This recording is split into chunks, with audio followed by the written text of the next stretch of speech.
Good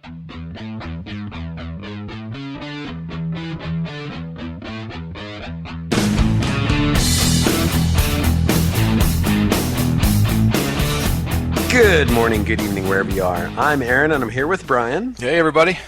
And welcome to episode 14, take 3 of the Cloudcast.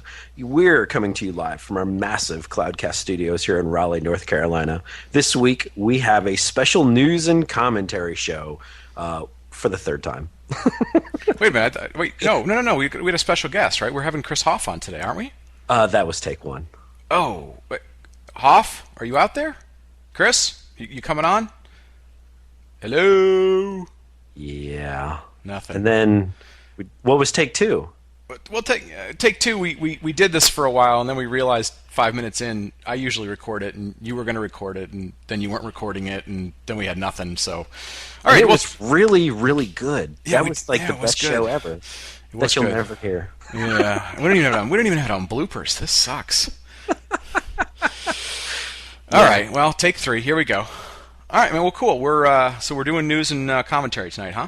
Yes. Okay. Yes. Hey, listen. I was going back through my calendar. I got one of those calendars that periodically sends me reminders to clean crap out and do things, and I realized we're coming up on our 6-month anniversary. Has it been that long? That's amazing. It's considering the way this thing got started, that literally like 2 tin cans and a piece of wire. I'm pretty amazed we've made it 6 months. I agree. And someday we'll have to pull out the blooper reel. I just thought of this, of the very first time we tried to record over Skype and I was laying in bed with bronchitis and sound like a 90-year-old asthmatic. Yeah, absolutely. We need to play that for the Christmas episode or something. Well, we've got to. Yeah, we do. We got a ton of bloopers kind of sitting around somewhere. So yeah, we'll have to make a best of bloopers show. When we're on vacation for 2 weeks, like the radio guys, and we're really good at messing up. So before we jump into the news, what's looking back on the last 6 months or so, although Jesus, we sound like two middle school kids who just started dating. Hey, we're gonna have a 6-month anniversary. Awesome. Yeah, because we might not make it to the year, so we got to celebrate. Yeah, we may not. What's your take on the first 6 months? What do you remember? What don't you remember? Well, for me personally, probably the biggest thing is the actual setup and trying to actually kick one of these out is certainly more time consuming than I ever thought. Now, over time, the amount of time it takes to do an episode has been less and less, and also finding the time with schedules. Both of us have wives and kids and jobs that require travel, and finding guests at the same time when we're all around together. It's certainly been a little bit of starts and stops, and certainly not nearly as consistent as we would like it to be. Yeah. But I do think the quality of the guests has been absolutely amazing. Yeah, I think so too. I think, above and beyond just the time this takes, which we're not complaining, but it's one of those things where, until you've done it. I just wasn't expecting it. Yeah, you don't realize how much ums and ahs and screw ups and things that happen that you're like, well, I could let it rip, right? So we talked early on with dudes like John Troyer who do the weekly VMware podcast, and he was always like, just let it rip. Just you screw up, and we have that anal gene, and we were like, well, we're not going to do that. Like, we want to produce something, we want it to sound good. You've got a bunch of music and DJ background, so yeah, that takes longer than we expected, but. For me, the thing that's been amazing is, when we first started, we kind of made a list of people we thought we might want to get, and then we were like, we're out of our mind. Why would these people want to talk to us? Why would they want to give us any of their time? And people have been really, really cool to us. We, some of the guys we knew, we knew dudes like Joe Onasek, and we knew Steve Kaplan, and we've known Vanessa, granted it was only over Twitter and stuff, but a lot of these people we would just ping out of the blue and be like, hey, we're these two dudes, and we're kind of interested in stuff, and they'd be like, yeah, I'm in. And it was like, wow. Right. So that to me has been really, really cool, is not only do they give us some of their time, but they're willing to tell us what they're doing and educate us, and hopefully people appreciate their time as much as any time that we put into this thing. So that to Absolutely. Me is really cool. Yep. So agreed.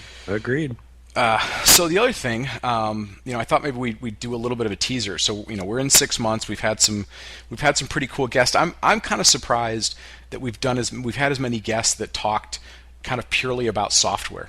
because you and I are definitely not software dudes, right? And we've been As is very evident on this show. We've been very clear that's not our background. But I mean, just even the last half dozen shows we've had Ed Sipatch talking about Joyent's platform as a service. We've had Isaac Roth a couple weeks ago talking about Red Hat's OpenShift platform as a service. Christian Riley's talked a few times about various platform as a service things he's messing with.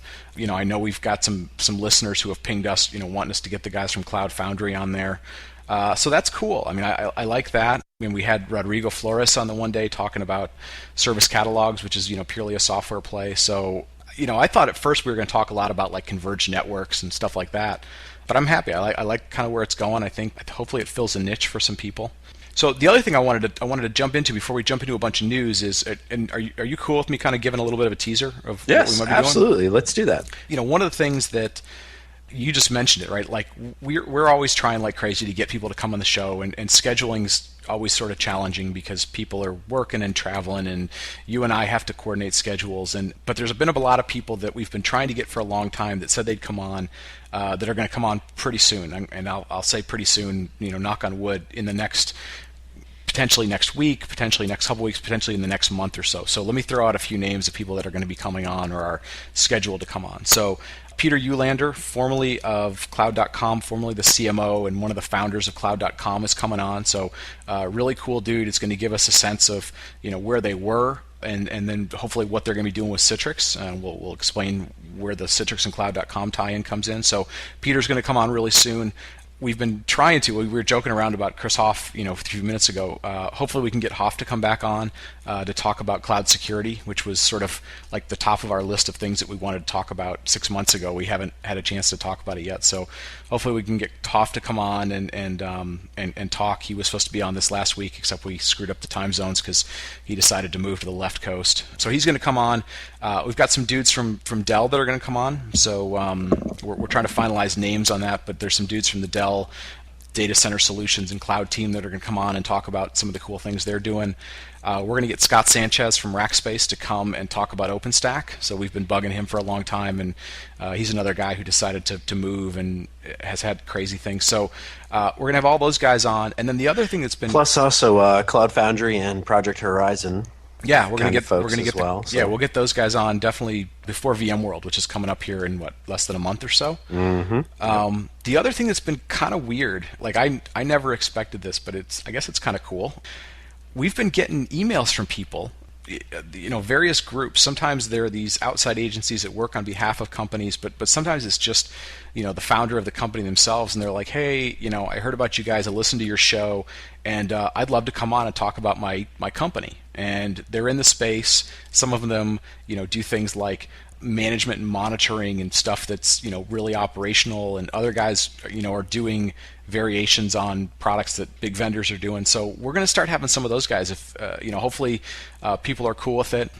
But to us, it's like if they want to come on the show, we'd love to give them a forum. So that's kind of cool because I never would have thought anybody would ever would have pinged us for wanting to come on. I always thought we'd be begging them to do it. So the least we can do is let them come on, and we will promise to do our best not to turn it into a commercial, but it'll be fun because those guys a lot of times are really, they're obviously super passionate about what they do, and then they usually have a much different take on how to do some things. Otherwise, they wouldn't have gotten in the business. So that should be kind of cool. Absolutely, and when it comes to commercials, don't forget ManGreat. Yeah, well, those guys are awesome. So the ManGreat guys, obviously you and I always used to joke around. So should we let them in on the fake promotional things that we did early on? Yeah, go ahead. So one of the things that we did early on, we were we joked around in one of the very first podcasts. We said, hey, we got to get some sponsors, and then at one point we said, well, what the hell? We're just going to make up sponsors, and we had a whole list of them written out, and I think we read one or two of them, and we had some people who would ping us on Twitter or email and go, wait, was that real? Because that sounded like it was totally made up. And we were like, no, because so we did actually have some fake sponsors that we went through. We thought that was kind of funny just to practice reading sponsor things. But the dudes from ManGreat, the guys who make the awesome grills that we've talked about before, those guys are sort of an adjunct sponsor. And the cool thing is, people have bought they've clicked on our website, they've gone through and bought their stuff. They make a great product. People like the product. They've pinged us and said, "Hey guys, I like the thing," and that's kind of cool because they let us wet our beak a little bit, which we basically use to buy T-shirts and beers and stuff for people. But it's cool for people because they like the product too. So, tip of the hat to the dudes at Man Great, and hopefully they keep being cool with us. So. Yep. And if anybody else wants to sponsor us, I guess we'd be open to it. I don't know who that might be, but if somebody wants to sponsor us, what the hell? We'll more than happy to plug you if you make a cool product that we like. We're not going to sponsor somebody just for the sake of wasting people's time. So if you make something cool, call us, and if not, we'll just try and keep having awesome guests on the show. Listen, man, you want to do some news? Absolutely. Let's do some news. Probably the biggest one and one that was kind of close to us or close to our guests is Cloud.com being purchased by Citrix. Yeah, that was very cool. I mean, I think we all sort of expected at some point they'd get bought because they have a bunch of big customers. So they've got like Zynga and GoDaddy and the new Tata Cloud. I don't know what they're going to call it, but the dudes at Tata plus a bunch of, they've got some other ones. Edmunds.com was the one I was noticing. I was like, oh, wow, really cool. Yeah, so, they make a good, well, plus they had Bechtel Christian Riley never used to tell us who he worked for, but that's sort of out in the open now. Good for those guys. I mean, they obviously made a good product. It's working in production. It works at scale, and good for Citrix. I mean, it seems like a good buy for them because even though they were dabbling in OpenStack, Cloud seems to be a good product that aligns to the stuff they want to do and lets them go compete with VMware, which they seem to be very aggressive now in that space. And they just bought the coolest domain name out there. Well, they've always had that, yeah. So we'll have to find out from Peter when he comes on, like how he managed to get that and what the story is behind that. Absolutely, we do. And then something kind of related. Next news story is, even though Citrix did purchase Cloud.com, they also had a high name departure in Simon Crosby, leaving and founding Bromium, which is, as I said in take 2 of this episode, the worst name ever. It's terrible. I just can't get over that name. I really can't.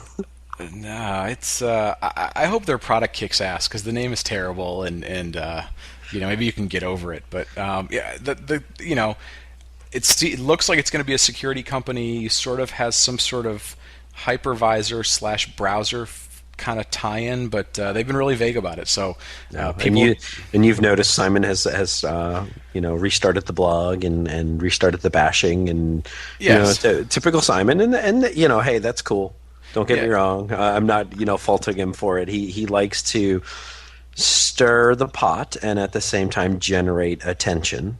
And with a new company and something like that out there, it's quite frankly, he's doing a job, right? Well, that's what he needs to do. And you know what? The industry needs personalities. It's always fun when there's personalities and there's feuds and you know what? He's proven with Zen that he can build stuff that works. So hopefully he builds something else that works and he can back up the VMware bashing. So it's always fun to watch. It's always fun to see the big guy have competition and hopefully build something cool. So it'll be interesting. What'll be interesting to see is who's the first person that we know that goes to work for those guys, if we know anybody.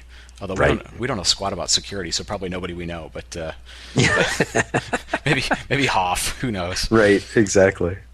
So next on our list, so VMware had their big vSphere 5 all things cloud announcement a week or so ago, which they do this about once a year. Usually it's closer to VMworld, but they did it a little earlier this year. The one thing that was interesting, so there's a lot of cool features and people can go read the blogs and read the website. We won't go into that, but it got massively overshadowed by them changing their licensing stuff. And you wrote a blog about this, right? You kind of dug into the numbers, and but they changed their licensing fairly dramatically, and it kind of freaked some people out. Oh boy, did it! And so, first of all, I'll say it is 11:30 on a Friday night right now, and the latest that happened today is now rumors are flying around today that maybe there is an announcement coming of potential changes to everything that was announced anyway, but I can't really speculate on that because I honestly don't know anything about them, and I quite frankly was too busy with work today to really go dig into the rumor blogs.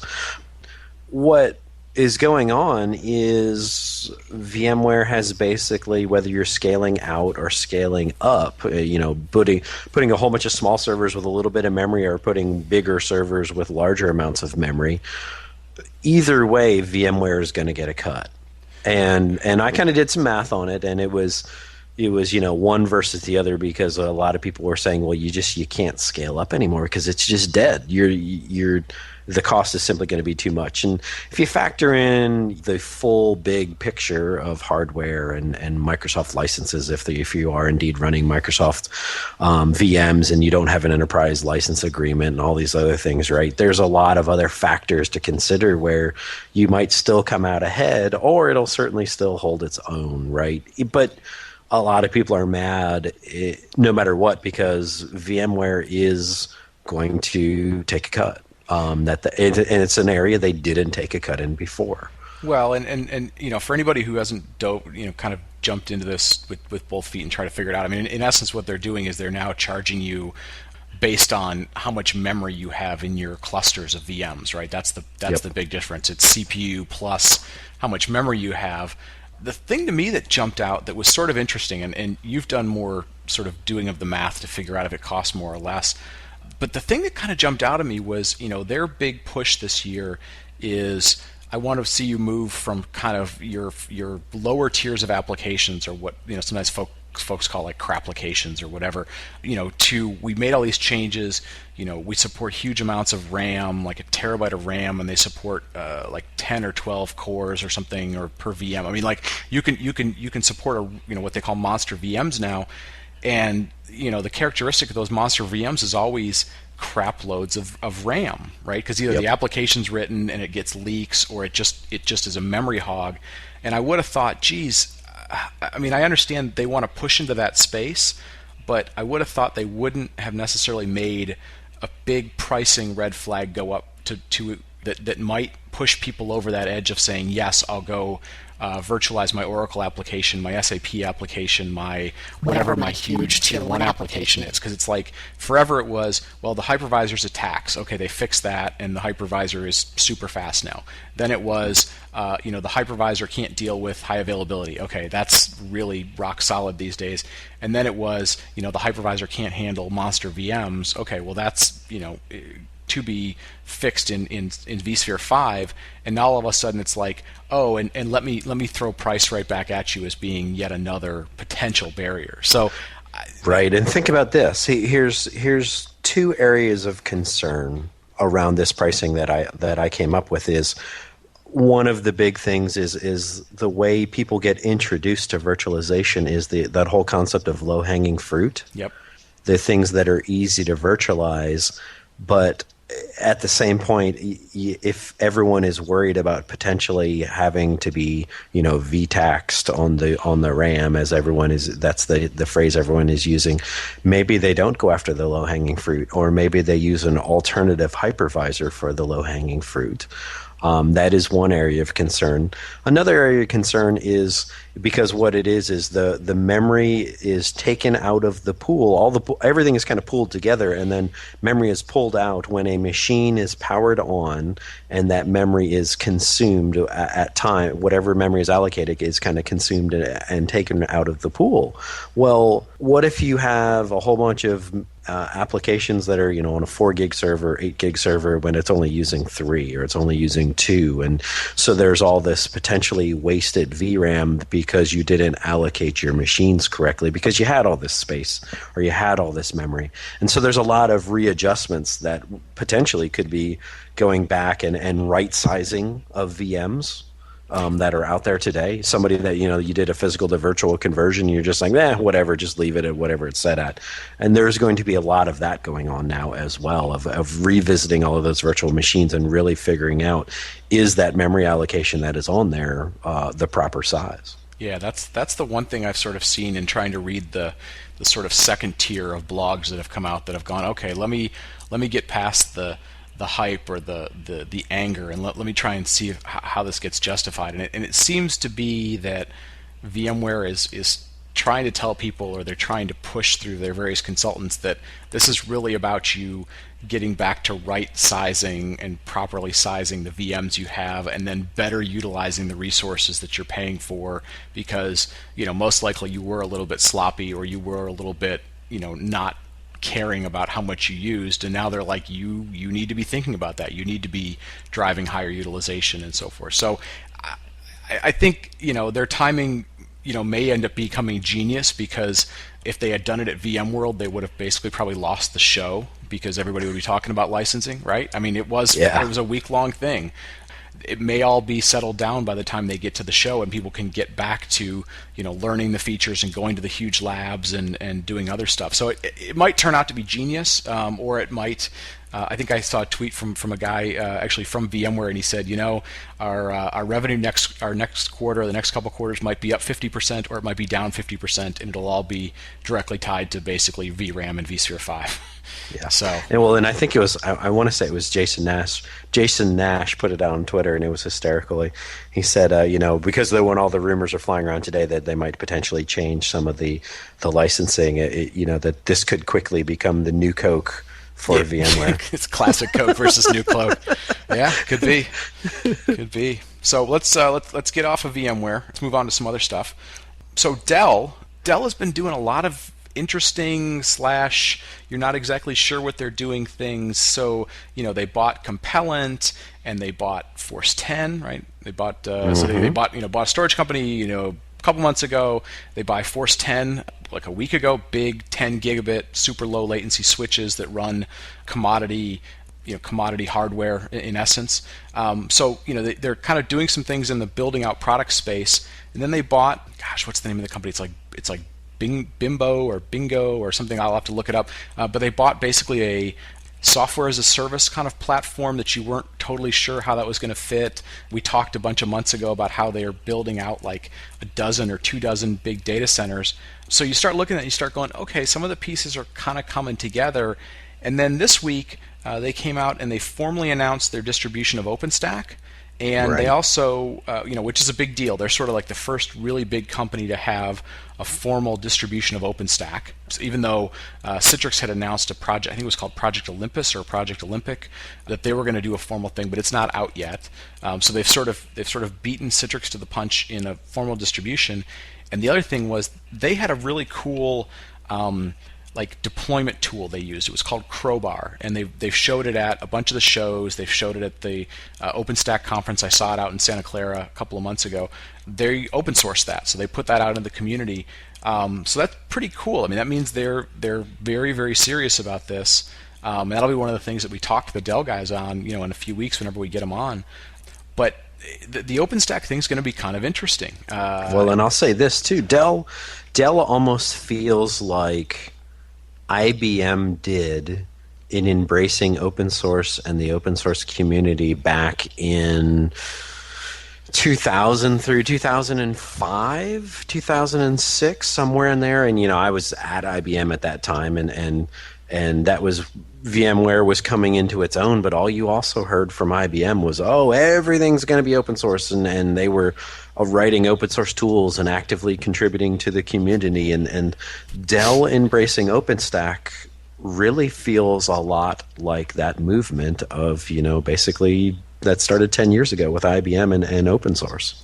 Well, and they're an interesting player in sort of the vendor space, right? Because they're really good at distribution, and they've always lived on sort of fairly thin margins. So they know how to live in that space where you're doing lots of servers. They know how to rack and stack them and get them out the door to you in a few days. They're awesome at that.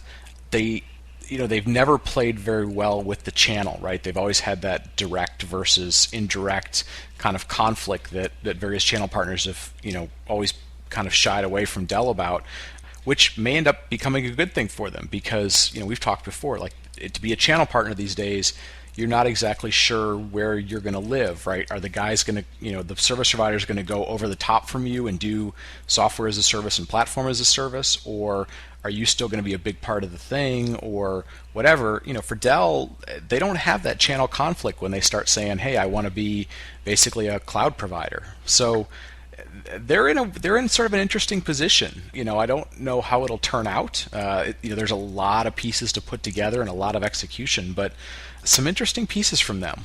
And we'll see how it all fits together. Absolutely. And then more along the OpenStack as well is HP also announced that they were getting into the OpenStack business this week. Yeah, but I tell you what, their announcement didn't have anything to it. There was no meat to it. It was just yeah, we're in. It was definitely a Me Too announcement. Yeah, it's like they threw an ante into a card game, but you're not actually sure if they're actually gonna up the ante or they're gonna play a hand. They just want to be there. But I will say this: when I saw the announcement, it did make me kind of perk up to OpenStack much more. In the fact that, don't get me wrong, Dell announcing OpenStack, that's pretty cool, right? But then suddenly HP gets into the game as well, and you're like, oh, wait a second, there's two pretty big server vendors now doing OpenStack. Yep. That's, now, okay, maybe I need to pay attention to this, right? Yeah, OpenStack could go a ton of different ways, and this will be interesting because, we'll get Scott on and we'll get his perspective because he's doing business development for OpenStack. For me, the Dell thing, it feels like they've got more pieces that they can make it successful, right? I mean, they're kind of playing in that open compute space as well because they've been selling stuff to Facebook for a long time, and they're kind of ahead of that. HP seems like it's a little weird, and again, we don't know anything about this, but I mean, they have a ton of management software that people expect from them that are tied really tightly into their various blade matrices and cloud matrices and so forth. So it'll be interesting. Are they going to move away from that sort of big monolithic type of stuff and move towards OpenStack, or is this just like we said, this is just an ante into the game, and they'll see where it goes. But you're right. Yeah, is this the equivalent of we sell servers with Linux on them too? Yeah, well, and it's and it's the same and it's the same sort of challenge that Cisco's going to have, right? I mean, are they going to make their own distribution? Are they just going to contribute because they want to do networking stuff? And so it'll I think the OpenStack thing is going to get to be. It's going to probably go through a lot of confusion before it sorts itself out, right? It's a little bit like Linux was way back in the early days when you had, and I'm going to forget a bunch of these, but I mean, you had Red Hat, obviously, you had Ubuntu, you had VA Linux, you had, Bob's Garage Linux, you had, right. You had like 12 different distributions. Gentoo, and you had all these ones, and the thing is, nobody's just going to package up the vanilla stuff. They're going to put some sort of hook in to talk to their software or their hardware or whatever it is. And the challenge will end up being like how much of a support challenge is that going to turn into, right? If you were Linux, you had a set of drivers that you would support, or you would have certain kinds of hardware, but yeah, I don't know. It'll be an interesting to see how it shakes out. I think we're going to see a lot of people who say this is our distribution of OpenStack, and it'll be interesting to see if the Cloud.com guys still feel like they have a differentiation because obviously they sort of know what they're doing. It'll be interesting to see where vCloud Director goes versus all this stuff because that's obviously a competitive product. So it's going to be an interesting space, man.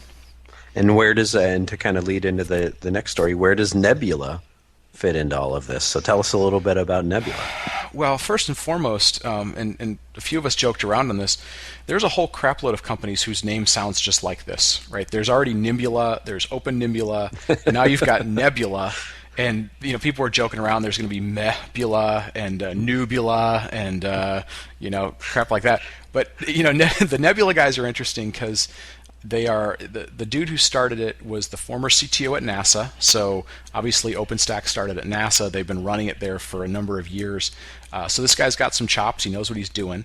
But they're taking kind of an interesting approach to it, right? So instead of just purely a distribution, they're doing an appliance with it, right? And it wasn't 100% clear what exactly that means. So like the guys from GigaOM, there's a dude at GigaOM, and it is I forget his name off the top of my head, but he's been doing a really good job of covering this stuff.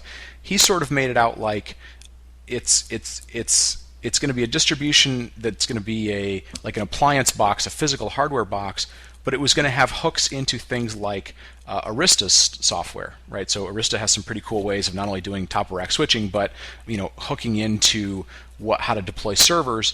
And then the Register guys had a sort of slightly different spin when they were covering it, and they were basically saying, no, they're going to build basically a 48 port or a 96 port top of rack switch. So same sort of concept as something like the Cisco Fabric Interconnect that goes with the UCS, right? So you've got a top of rack switch that does switching, but it's also got a bunch of management sort of embedded into one physical thing, or pairs of things. So that's an interesting spin. The other interesting thing about Nebula is one of their a lot of their money, at least what was announced, came from guys like Andy Bechtelstein and David Chirito, the guys who not only founded Sun but are also the sort of lead guys over at Arista. So there's some interesting ties in for Arista, and they're already announcing that it supports the sort of the scale out lower end commodity size Dell servers as well as the open compute. So they're sort of the first guys that I've seen that say we're going to support that open compute platform that Facebook's been pushing. So sure.